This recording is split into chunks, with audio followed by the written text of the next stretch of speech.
Hello, everybody. Hello, beautiful beings, co-creators, sacred supporters of the Divine Feminine. Welcome back to the Divine Feminine Project, Week 4, inspired by spiritual catalyst Teal Scott.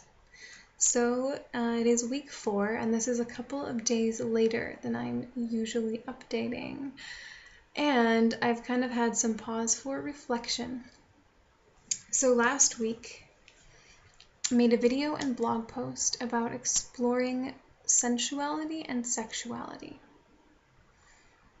And last week was a slow build for me. I spent a lot of time doing little things. My big goal was redecorating, and on the last day of the week on Sunday, I was able to. You may notice the beautiful tapestry in the background. And another one hanging up over here. And I've just kind of put a couple of personal touches to the room. Nothing honestly really major, but just things to make me feel more at home and supported by my environment, and it's already made a really big difference. And so to recap week 3 is I honestly focused more on the sensual aspect because kind of tackling both is a tall order. So I kind of reevaluated and decided I would carry in the exploring sexuality and looking at the second chakra this week, looking at what that even means. I think a lot of people might not even know how to begin. I had to kind of stop and think about that one. So yeah, last week I was doing some redecorating and changing my space, and the beauty in my space has dramatically changed how I feel in here, which is really cool. And I also am taking a class right now with Victoria Costa. You may know her from her YouTube channel. She is amazing. I'm taking an online course with her, 6-week course on healing the sacral chakra, the second chakra. That is the chakra of creativity, emotion, and sexuality. And as part of that class, we have been, this past week, doing Abhyanga, which is oil massage from the Ayurvedic tradition. Oh, this is so good. It's really grounding, and yet it's like this really luxurious, wonderful habit to get into. And I have done it in the past. I used to do it regularly, so I really enjoy getting back into it. So look into it. Basically, you have like an oil that you heat up, and you can add some essential oils to it if you like, and you give yourself an oil massage. And this can be a daily practice. And I don't necessarily do it every single day because it actually does make my hair kind of oily. But as it's getting into these winter months, it just feels amazing on your skin. You take a shower afterwards, or even just allow it to soak in for a while, and your body will thank you for it in many ways. And it's an extremely sensual way to get in touch with yourself on a physical level.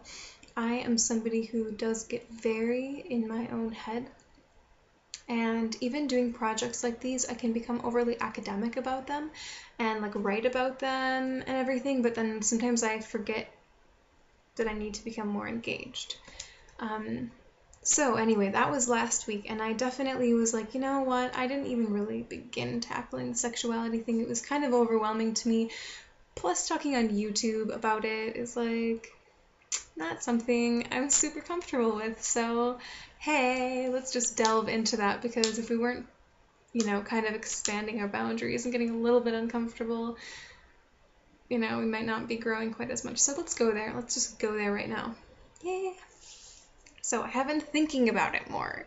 This helped kind of meditate on it. And I wanted to think about exploring sexuality, like laying the foundations for it. Teal talks about, this like book you can get, getting in touch with your own sexuality and blah, blah, blah. That's awesome.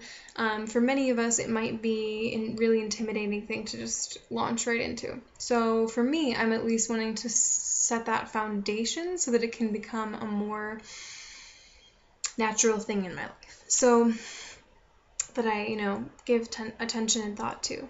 So I wanted to think of it in terms of the second chakra.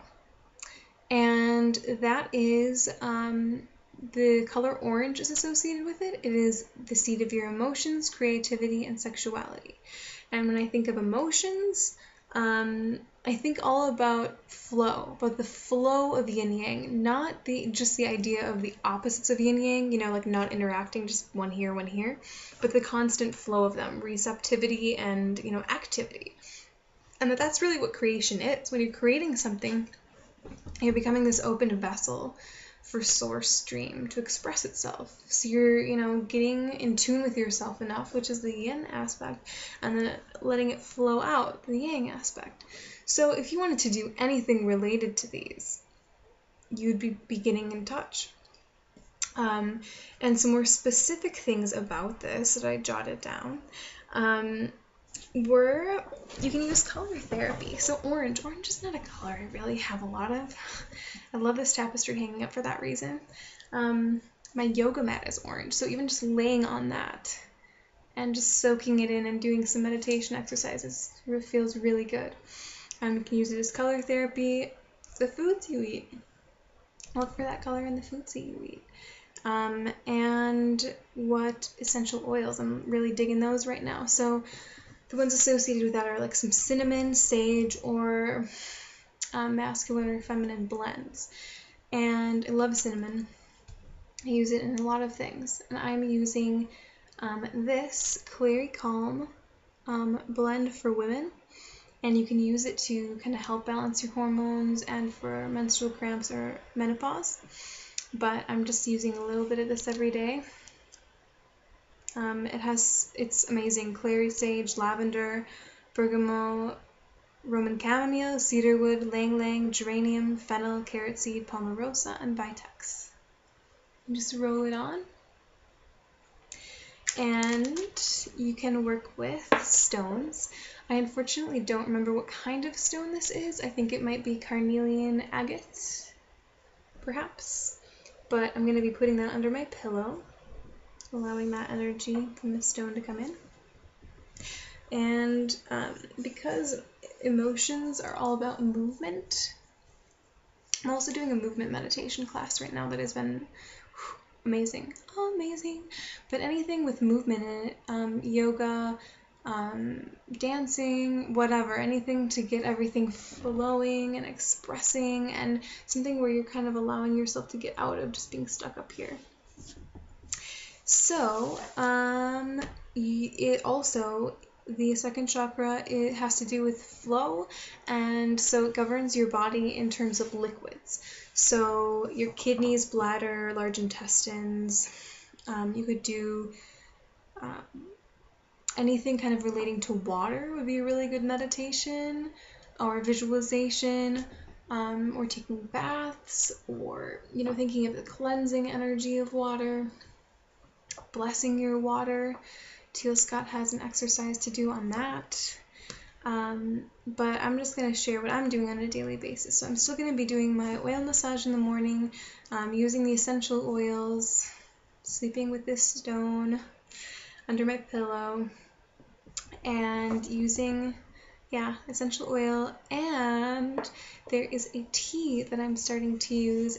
I don't really need caffeine in the morning if I get up early and do my routine, but I sometimes just get in the habit of drinking it, caffeinated tea. But right now I'm switching over to one called Yogi Tea makes a Dong Quai tea, which is sometimes called like female ginseng, and it's really good for like hormonal regulation. It's really good for the blood. It's good for promoting movement to the reproductive organs. There's just like so many benefits of it. It soothes your muscles. It promotes oxygen absorption in your liver, raises your metabolism. So this isn't the kind of thing where you would have to wait until you're going to have your period or be in menopause to drink it. You can drink it all the time. That's the kind of thing that you do as a preventative thing instead of waiting until you come up with an issue. So I'm drinking that every morning. And the last thing, along with my other, normal morning routines, is that I am in love with these Medicine Woman Tarot. It's really good, by Carol Bridges. And it comes with this Medicine Woman inner guidebook. And you can do it as a journey, basically. Like, start with the first card and use the book in conjunction with it. And it's like a journey. It's like has all these different meditations, affirmations. It's amazing. And so I'm going to pull a card today and to have a focus on that. So today, earlier I pulled the 8 of Pipes. And I'm just going to read a little bit of the prayer that she has in here that goes along with it. Great Spirit, I am filled with light. I am burning with the fire of inspiration. I gladly take my place as your apprentice. Grant me a good teacher who will show me the way to heal with my power. I am strong enough now to overcome anger by corrective action. I am strong enough now to overcome confusion by illuminating my mind with your words. I am strong enough now to be kind even to those who do not like me. I am strong enough now to forgive those whom I thought were standing in my way. I have energy and I am powerful. My body rejoices in the pleasures you have sent me. Your gifts now fill me, for I have given myself to you, Creator. You show me the way to make my life my art. Wow. And then there is a lesson that comes with that. And it says, your creative energy is now expressing with confidence. Your past experiences now give you an edge of expertise in the area which you have focused your energy. There's so much more that I could read, but I'm just going to stop there. And if you are drawn to this at all, go out of your way and get it. It's absolutely amazing. So I know that this has been a long video. I felt like I've had a lot to catch up on. But this is a way that I'm going to be laying the foundation for exploring sexuality, just to become comfortable with all of these things and to get in touch with that basic, what is sexuality and how is it created and how is it connected to creativity and emotion. And it's just been this thing that's it has such loaded connotations that go down with it. How can we begin to kind of gently deconstruct those and have this new perspective of it? That's what I'm doing, because I have this idea of sexuality. I have to say that word on YouTube, talk about it to strangers, even though we're not strangers. I love you all, but still there's that element of being very daunted and intimidated by it. So I wanted to kind of start breaking that down. Why am I so intimidated by that, and what are the energies that go with that? So I've given you some ideas. Read my blog post, because I will be writing a lot more on that, and I'll be linking that below. So thank you for watching. Love all of you. Beautiful. Have a beautiful, beautiful, blessed day. Namaste.